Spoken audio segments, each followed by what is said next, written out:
Manga Translation Battle number 4. Introducing Bill Flanagan. Hi, I'm Bill Flanagan. Do you want me to hold it? Okay, sorry.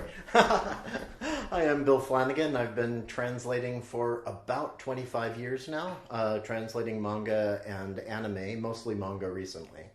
As far as titles you might know me from, I'm doing Fairy Tale presently. I've also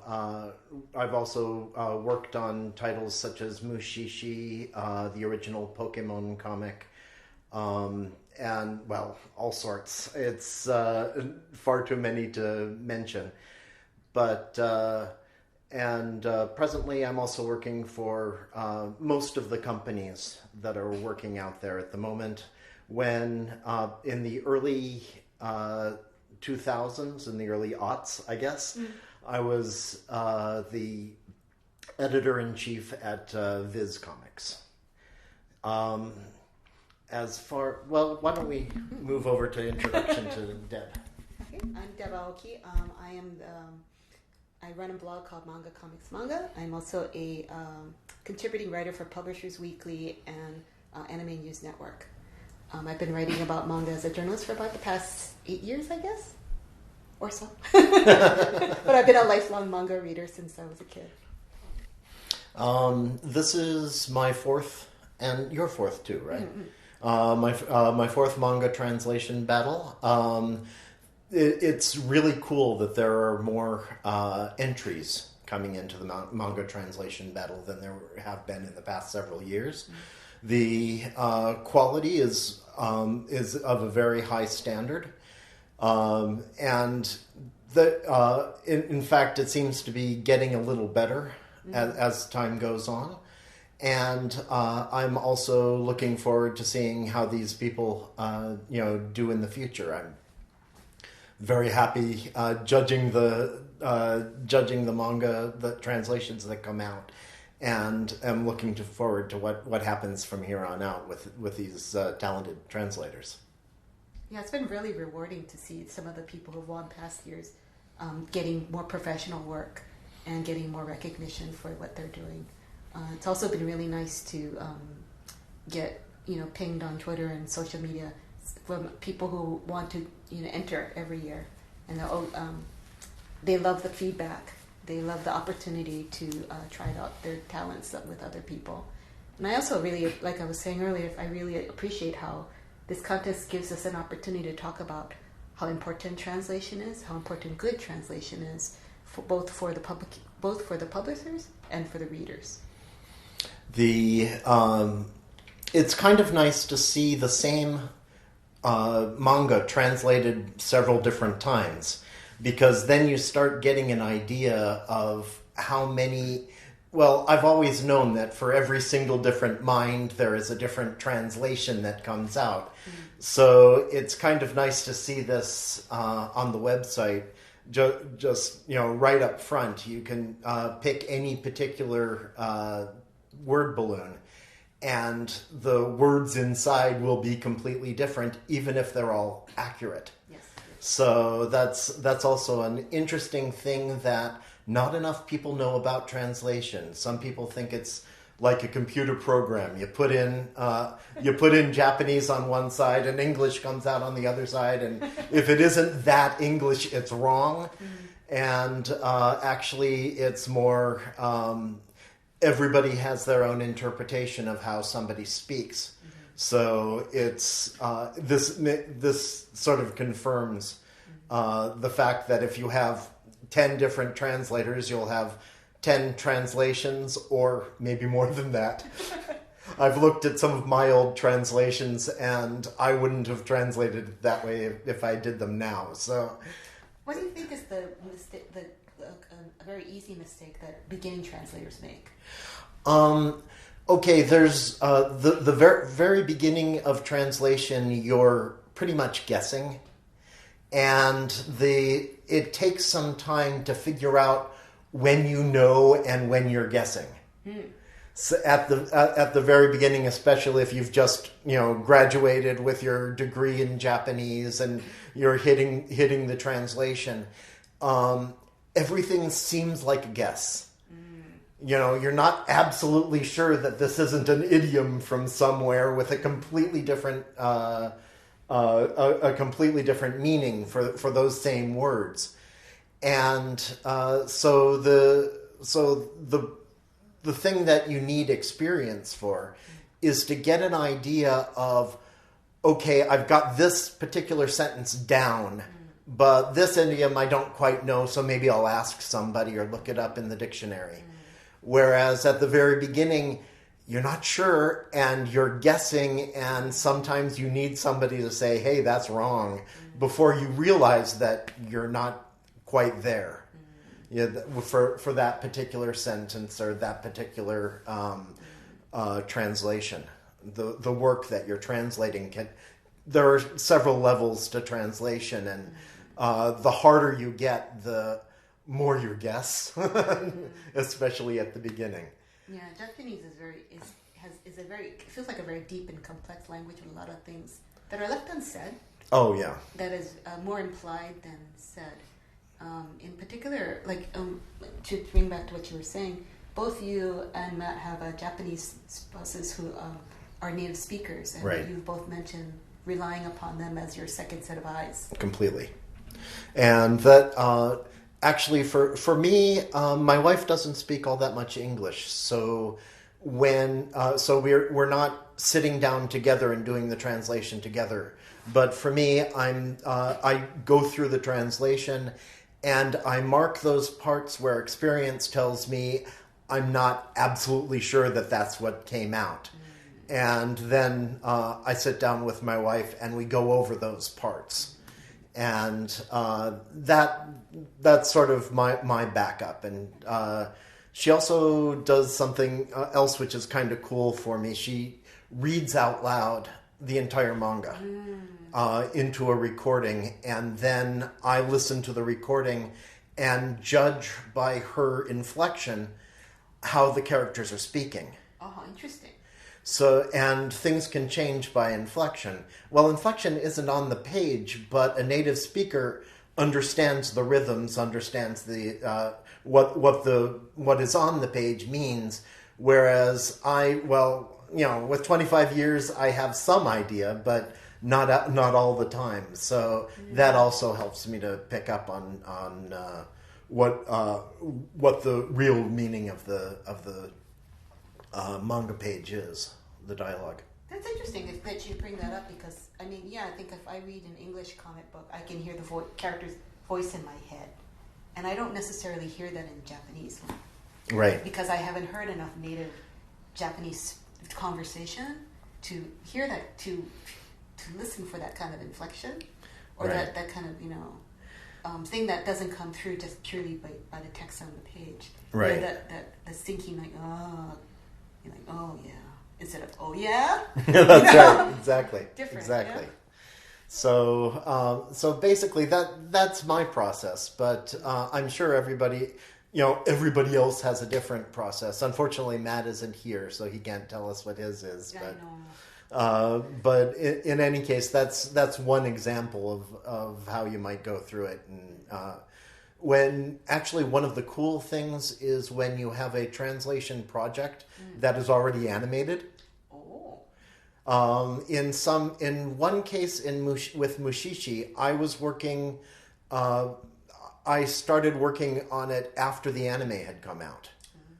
And Mushishi was word for word with the manga. So I was able to listen to the Japanese voice actors do their version of the sentences, and I could judge it against whether my English was pretty much what they were trying to communicate or not. That's how, like, Chi no Michiyuki, ne? Right. It was a very traditional Japanese text, and it was a difficult one to do. It was a difficult one. I wouldn't have really wanted to do it myself, but it looked like a cool story, but I didn't.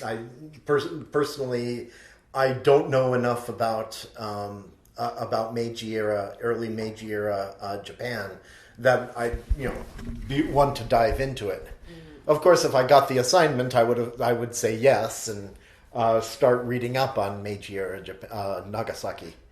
But that was a really interesting story for that. Right. That was. I mean, we didn't get as many entries for that one because of the difficulty. I'll bet. You know, and the two entries that we got took such dramatically different approaches. Yes, they did. And it brought up an interesting dichotomy, which is how do you convey the differences of class, the differences of education, the differences of how people address each other based on their class in English. Also, and also a problem is the differences in region also.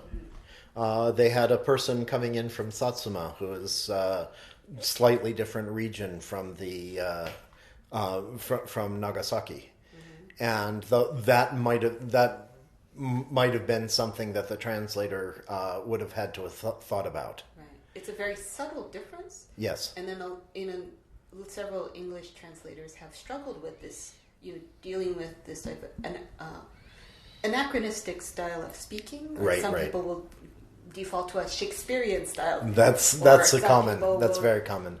Lapse to a southern drawl. Right. To imply country style speaking. Country or Osaka tends to get country. Southern drawl. I don't know how it's handled in German or any other country. Neither do I, to tell you the truth. I'm sure it's challenging. It is a challenge. I tend to stay away from regional dialects because it might take the reader out of Japan and make them think of the South, yes. American South. And so I don't want to do that. I want their heads to still be in Japan. Yes. So basically, I don't do the Little Abner Pogo style, change the spelling to match the drawl or the regional accent. I do class style differentiation. For example, when you do have an ing at the end of a word, people lower class or trying to talk a little tougher tend to drop the G, so you have IN apostrophe at the end of it. And that's fine because people across English, all of English, including Britain, do that. Right. It's not obtrusive. Right. It's not. It doesn't say they're from this region. It just says they're from this level of education, or they're imitating that level of education. There are a lot of people who try to. Especially the tough guys are, can be educated, but they're still trying to talk tough. Right. So that's one of the things. One of the differentiations I use. Another is the is vocabulary. Yes, right. So a lot of the Latin base words tend to indicate that you're educated, highly educated, or higher class. The Germanic base words tend to indicate that you're lower class or a more common guy. So can you give an example of both? Put me on the spot. Sorry. No, this is something you can differentiate better. Yeah.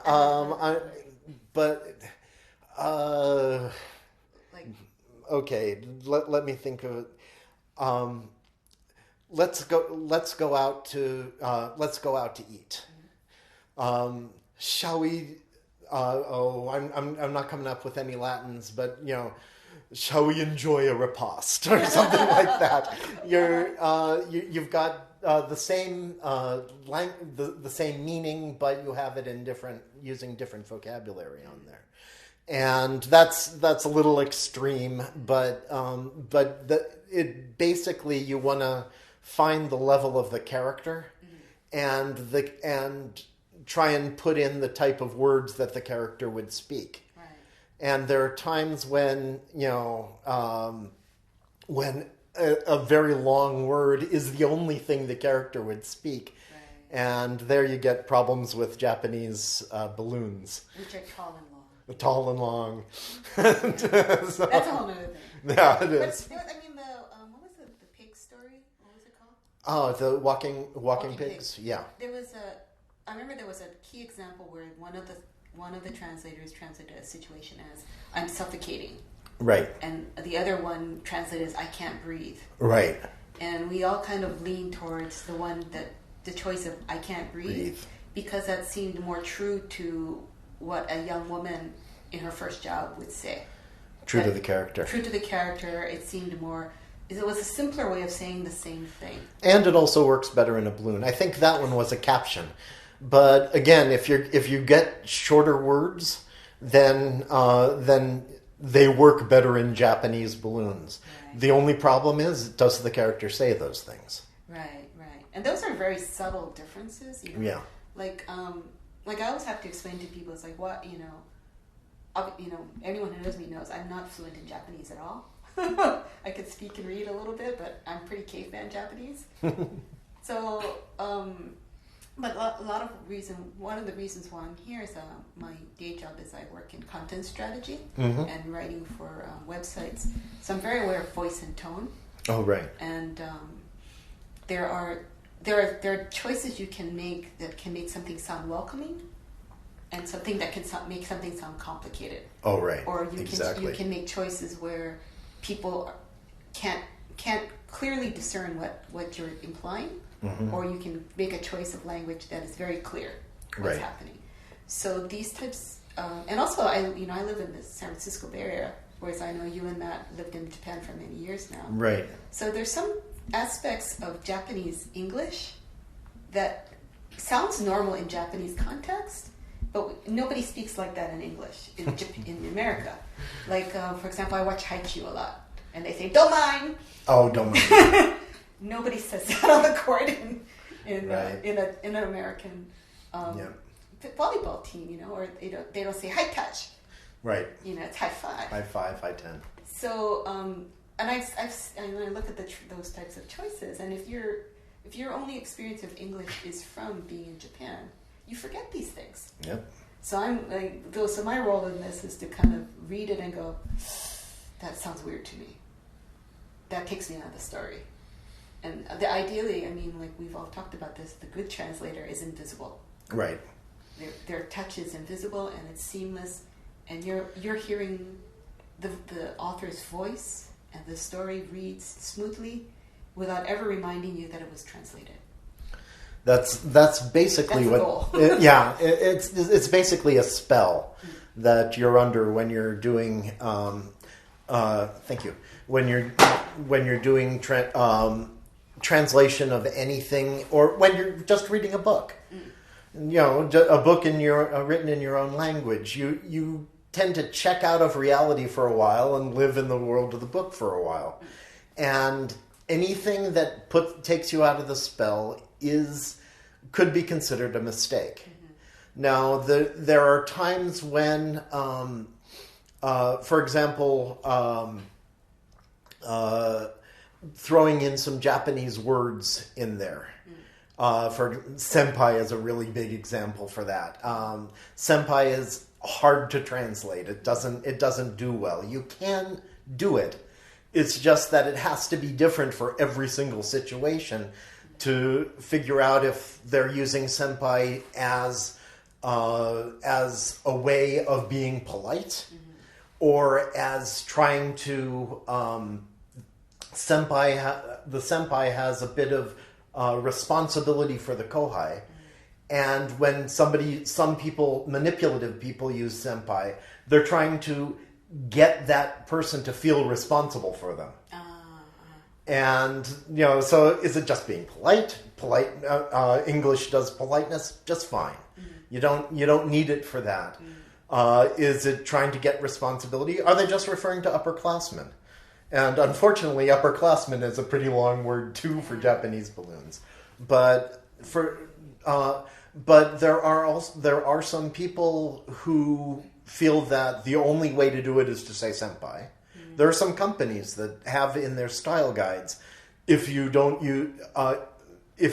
companies, you mean? Right, publishing companies, professional companies that say use senpai, use the honorifics, that kind of thing. But there are also people for whom it takes them out of the spell. Right. So there are times when it's not a mistake to take you out of the spell, but because you're leaving other people in the spell.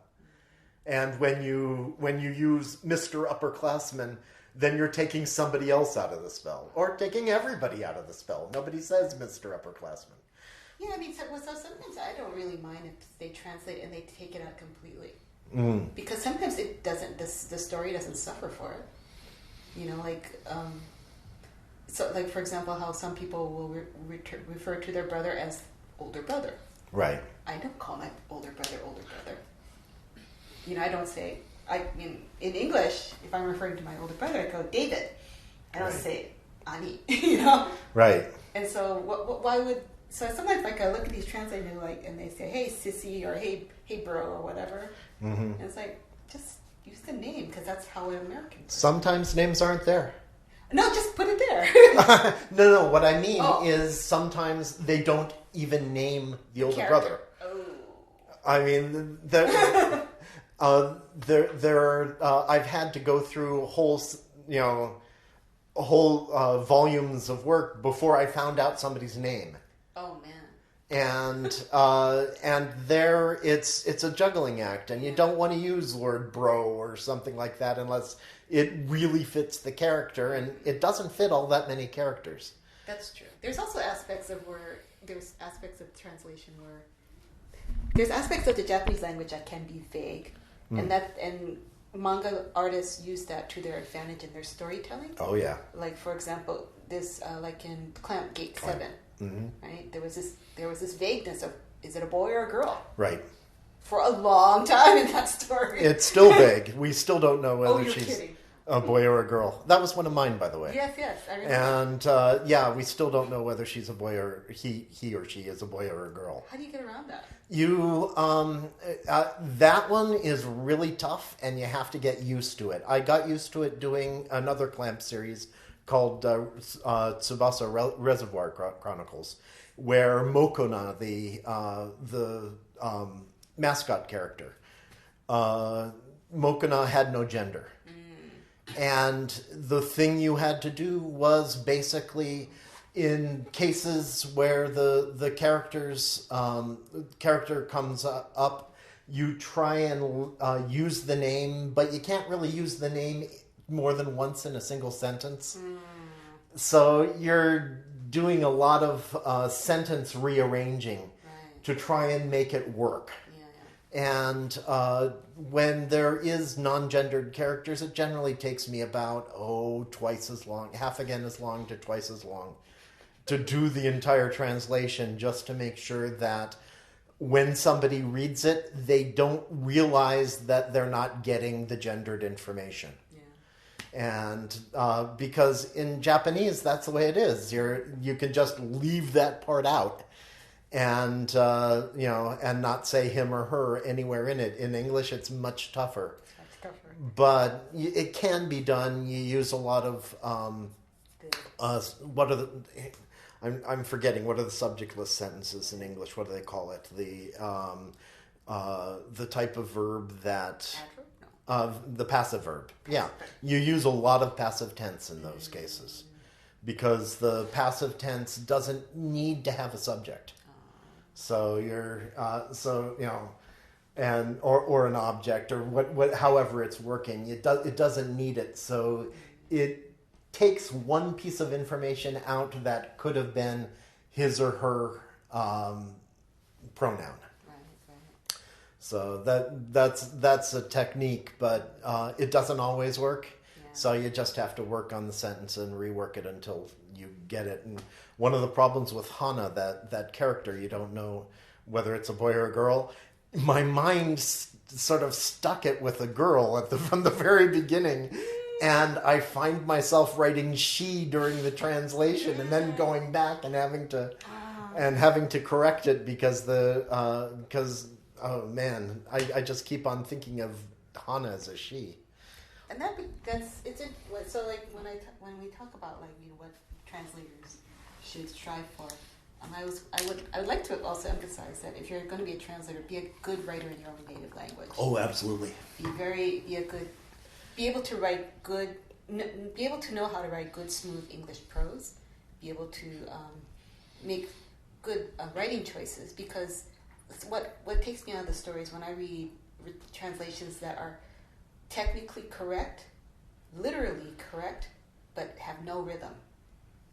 Just read very flat, has no style, and no rhythm to it.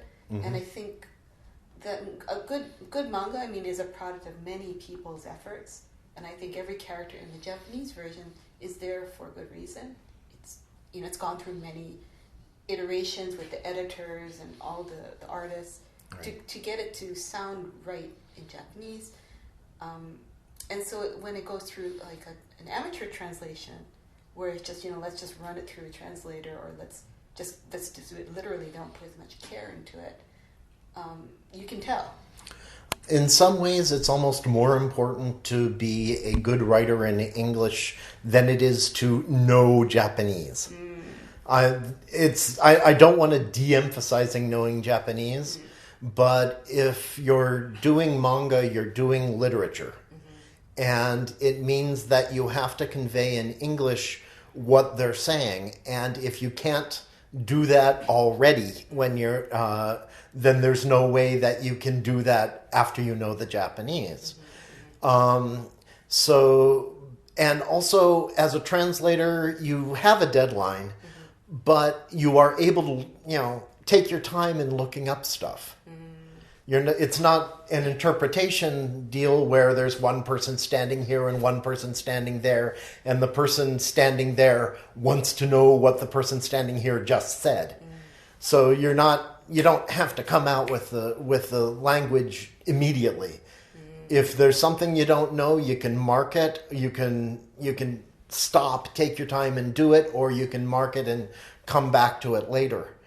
And you don't have to do it directly in order, just as long as it reads okay in order.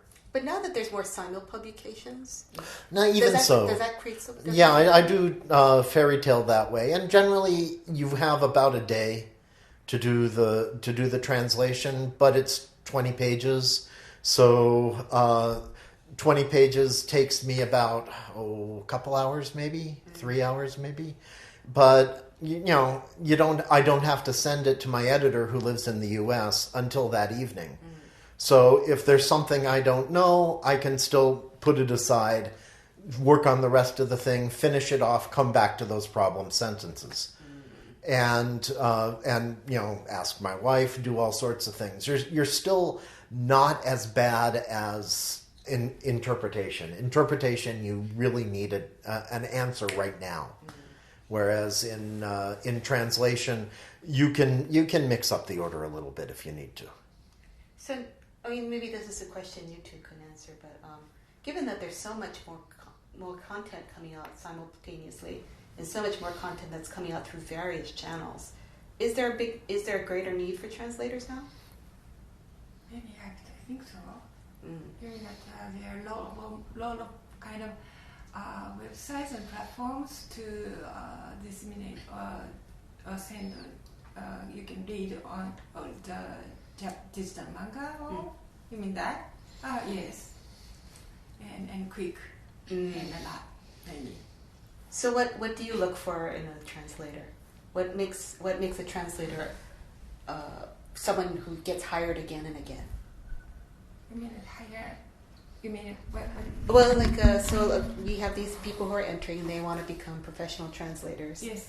To be a good professional translator doesn't mean just doing one good translation. Yes. It means doing enough translations that you can make a living off of it.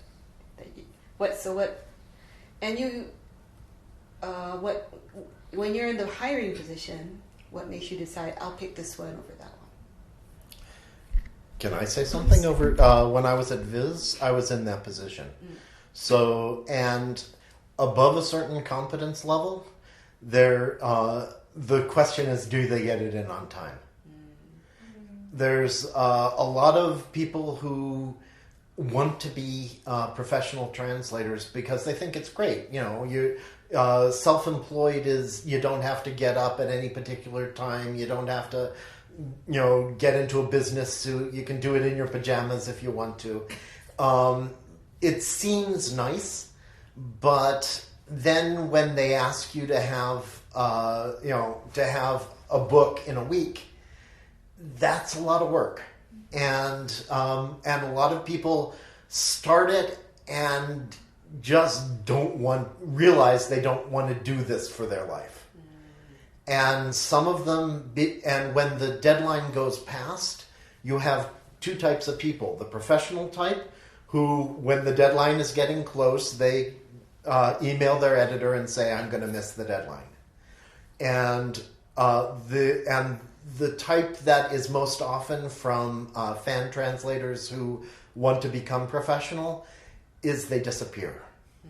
They flake out. You send them emails and it's going into a black hole.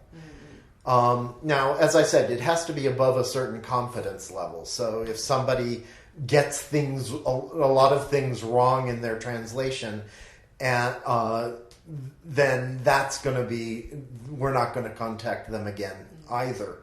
But if a person flakes out, that's the first sign that this is not a professional, and it's not somebody you want to have working on a series where you're expecting a script on a particular basis.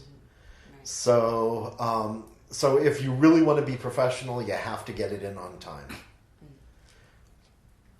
Did you want to add anything to that? No, it's just wanted to ask you too that so keeping the deadline is very important. Mm-hmm. Well, other than that, do you have any things that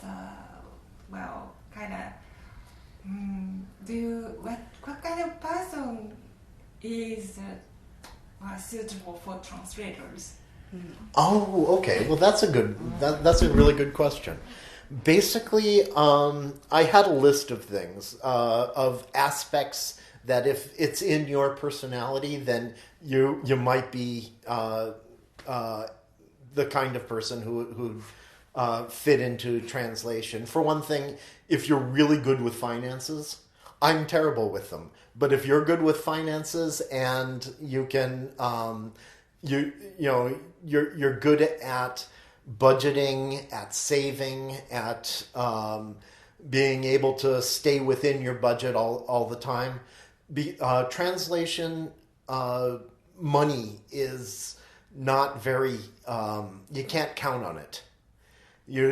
Most manga series last maybe 3 to 5 books, 3 to 7 books, and the series ends. And you don't know if the client is going to send you a new one to replace the old one. And a very difficult series will take you a long time to translate. A easy series will take you a short time to translate. So the checks come in very haphazardly. And if you're good at budgeting, which I unfortunately am not, that you know to give yourself a cushion so that you're not missing the rent. Another thing is, can you spend lots of hours on your own? All you're doing in translation is sitting with you and a book and a computer. And if you're the type of person who gets energy from a lot of other people, translation might not be your thing. Do you like solving puzzles? Because each sentence is something of a puzzle. You get a whole bunch of pieces. Japanese doesn't work the same way as English, so you're rearranging and trying to put it together as in English, and so it comes out meaning the same. Do you like reading lots and lots of literature? If you do, then you might have a good idea of how to do character voices, because that's a real important part of manga translation. All you're doing is dialogue, and in some cases, the only way to differentiate it is that one person talks one way and another person talks another. I've seen a lot of panels where they're just 2 balloons and no image in the back. And the only way you know is because one person talks in one way and another person talks in another. So you really need to know character voices. Some other things, well, I think those are the main. You sort of have to be able to spend long periods on your own. You have to be able to concentrate. figure out ways to limit your distractions. Get off Twitter and Facebook for while you're doing it. It's true. There's a couple of good programs for that, I can tell you that. Yeah. And you have to be somebody who likes writing. If you both reading and writing it, because that's all you're going to do from now on is lots and lots of writing. Those are some of the things that you might be, you might be a person who might be good for translation. I'm not, also like languages. I shouldn't leave that out. That's very interesting. Yeah, well, you probably need. Okay, sorry about that. You probably need to really enjoy learning also, learning and research. I tend to get, I've had assignments that are from pre-Japanese history. That take place during that piece in the Romance of the Three Kingdoms that talks about Japan, the Gishiwa Jinden. That was one of my first assignments was in manga, was a period piece that takes place then. So I had to go into a library and find a translation of the Gishiwa Jinden into English, and so that I knew all of the characters and what they did in reality, and then what was going on in that particular story. And it goes all the way through history, lots of modern stuff. You have to be able to research what's popular today, and up into science fiction. There's science fiction that bases their machines and stuff on today's machines. So they have names that sound like today's machines, and you have to know what today's machines are to be able to give a good sound-alike name in English too. So research is another biggie. I think that brings up a good point, that there is no one English. Right. Like I work in Silicon Valley, and I basically work with three types of English right there. I work with technical English, I work with business people English, and I work with normal people English. And sometimes those three don't match up. Yep. So I can only imagine what it's like in Japanese. That's true. Want to cover anything else? Yeah. Could you give, first of all, one of the translators the advice? Please. Okay. Well, the first thing to do is to translate. Now, there's the problem with scanlations where distributing it is problematic, but you still have to translate to know how to translate. And the easiest thing to do is just pick your favorite book, and then stop. If it's already translated, stop reading the translation, and start forcing yourself to puzzle out everybody's dialogue and stuff. Another thing to do is to read other people's translations, not of the same thing you're translating, but as one of the reasons we chose the winner was because she did very good sound effects. And one of the best ways to find out how to translate a good sound effect is to look at how other people have translated those sound effects. So that's another way that you can work on your translation. But the main thing is to just get yourself as much experience as you possibly can doing it. Put yourself into difficult situations. And if it's pre-assignment, then you can know that's a problem with you, and that you either need to work on it and not accept assignments in that area yet, or try and work through it, and then you'll be able to accept assignments in that particular genre or time period or whatever. Well, this gets me some of the questions. So, obviously, scanlation is a way that a lot of people train themselves. Right. And they get experience. So since we're almost kind of just we're basically discouraging people from doing this.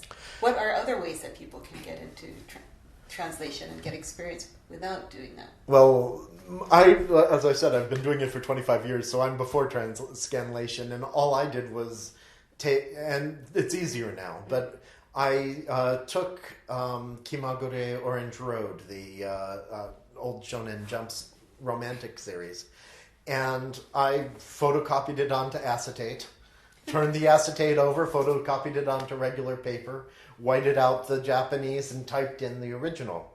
Now, scanning, you can do scanning. You just can't distribute it. That's the thing. And if you show your friends, you're not, and if you like print it out and show your friends, you're not distributing it unless they copy it.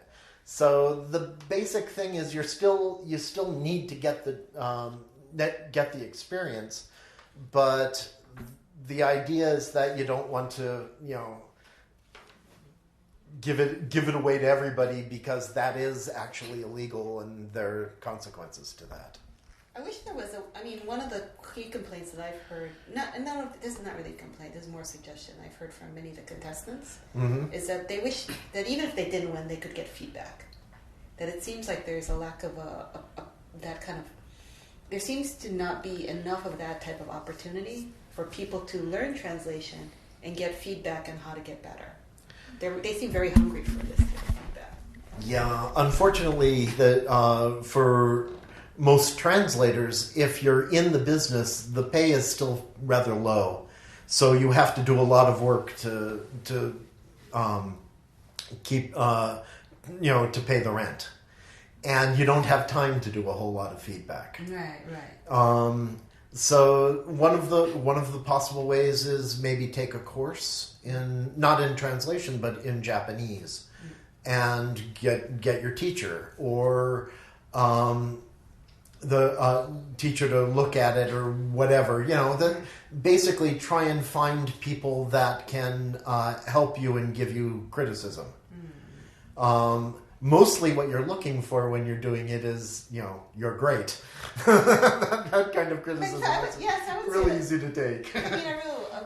Anyone who's serious about wanting to be better, that isn't satisfied with just, that was great. Right. They should be looking for, constructive criticism, or even thinking about, is there another way I could have done this? Mm-hmm. There are things that I have checklists in my mind as someone who does the type of writing that I do, checking for voice and tone, checking for clarity, checking for simplicity. And I realize that that's an internal checklist. Right. That's not something everybody who just comes into this business has already. And I'm sure you have your own internal checklist. Absolutely. For different situations. But, I learned that on the job. Mm-hmm. And I'm sure you learned it. I learned it on the job. There was no... When I started, they had only been doing manga for 4 years before that. Mm-hmm. So basically, it was just learn while you burn. Yeah. And there were 3 or 4 times early in my career where the client came back to me and said, "This is a mistake." Mm. And fortunately, they were nice to me about it and allowed me to correct it and allowed me to learn from it. But that's probably going to happen in a career too.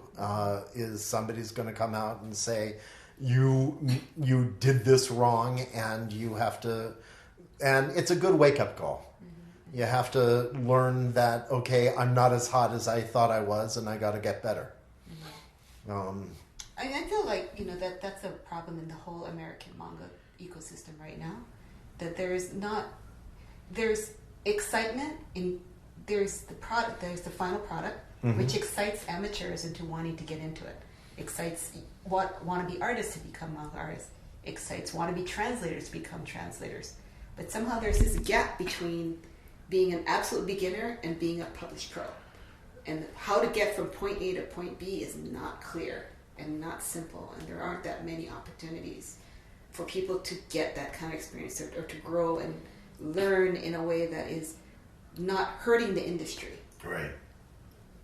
And that I feel is something both the American and the Japanese industry has to figure out, because this gap is is where piracy comes in. That's true. One other thing I wanted to mention about this time's manga is Chono Michiyuki was one of the translators. Tried to do something that was period. Yes. Tried to make the characters speak in a period style. Yes. And I thought it was a really good effort. I thought the person really seemed to work hard to try and make the geisha talk in one way, try and make the workers talk in another, the merchants talk in another. Yes. And interestingly, the doctor who was Western talked normally. Was the only one who talked normally. And I thought it was a really great effort. The problem was it was just difficult to read. Yes, that was the thing. I agree that there was, when you put it that way, you realize this person put a lot of effort to making three or four very distinct ways of speaking. Right. To try to capture that 3 or 4 distinct ways of speaking that was present in the original Japanese. The problem is that as a native English reader, I couldn't understand half of what they were saying sometimes. Right. Like, it was this distinct and idiosyncratic to the point of being almost incomprehensible. Right. So that when I read the second version that was a little bit simpler, I could understand what's happening in this story. It's like, because that guy has tuberculosis. Oh, that guy's like sick. There were key plot points that were not clear to me because of all that stylization. Right. So I think that's a key point. It's like that person who that person who entered and did all that stylization. Obviously, that took a lot of work and a lot of passion. And I really want to compliment that person for it. That was something that you don't get so much in the contest. Is the first of all, it's the opportunity to go so far, and second of all is somebody willing to do that kind of work. Mm-hmm. The problem is if it's hard to read, you'll lose this. Yeah. And what it takes is a much lighter touch. Yeah. Yeah. Just maybe one word or one thing that's off per word balloon will probably be enough. All you really need to do is to give the reader a taste of it. Yeah. And if there's a taste of it, then the reader's minds will fill in all the rest. Yes. And it'll still be clear and easy to read. Yeah. So I really want to compliment that person for taking the effort, but also it was overdone. And if it had just been a taste of it, just a little bit, to remind you that this person is is of this class, then that's really all it needs. You don't need to keep on hammering it into everybody. It's just like the grand prize winner. I mean, we had a lot more entries for this series because it was kids talking in a very light tone. But there's also a level of difficulty in doing this too, because the simplicity of the language commands that it has a lightness and a humor to us. Mm-hmm. That it's really tough to capture that lightness and humor. It is. Even though it's simple Japanese, to make the person who won, Monique who won, we chose her because she had a very light, very masterfully choice of words that kept the humor. Right. It had a nice feeling and a nice overall mood to it. And if you actually put all the entries side by side, there were very subtle differences. But and in those cases, it wasn't a matter of who was more accurate than the other. It was who did these we were more looking at what was a combination of right things. I don't think any of the entries did everything 100%. Right, and there is no 100% right. I mean, absolutely. What Bill thought was 100% right was different than what I thought was 100% right. Yeah, was different than what Matt thought was 100% right. In the same way that you have every translator will have a different translation, every person will have a different interpretation. And we go through this every year when we judge. Yeah. We have different standards. But that's why we have 3 judges. Yeah. So it was really well done. There were a few details in there that I would have wanted, but if I were the editor, I would have said, okay, I want you to do this and that. But overall, it was a really well done piece, and sound effects are really tough, and Monique did the sound effects really well. Yeah, I think that really pushed it. For me, it was the humor. Yeah. Some of the choices of the titles, but I think for the translators, yeah, the translators appreciate a good sound effect. Absolutely. So, I'm sorry. Any advice on that? What's one of these translators? For me, I guess. Yeah, I mean, I think the same as Bill. I mean, read a lot of literature, watch a lot of movies, get a sense for what voice and tone is like. Maybe get an understanding that sometimes the literal translation is not the best translation. That sometimes you have to take yourself up 1 or 2 levels and get what's the intention, what's being said in the spirit of what's being said, not not the words that were used to say it. Mm-hmm. Because the 1-to-1 translation, if you do that, you basically end up with Google Translate. Right. And we all know how horrible that is. How stilted that is. Yeah. So, I mean, yes, be a good writer. And, read a lot and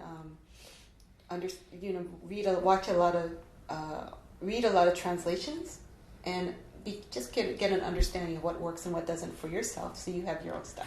Sometimes if you can throw in an idiom, an English idiom that means the same thing that they're saying in the word balloon, it makes it seem so much more natural in English. When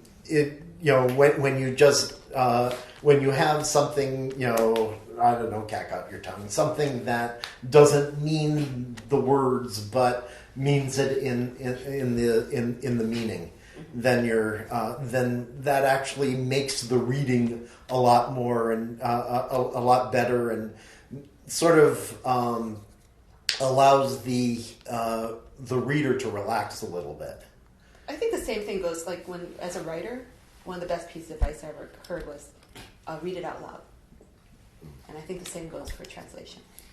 Good idea. Yes.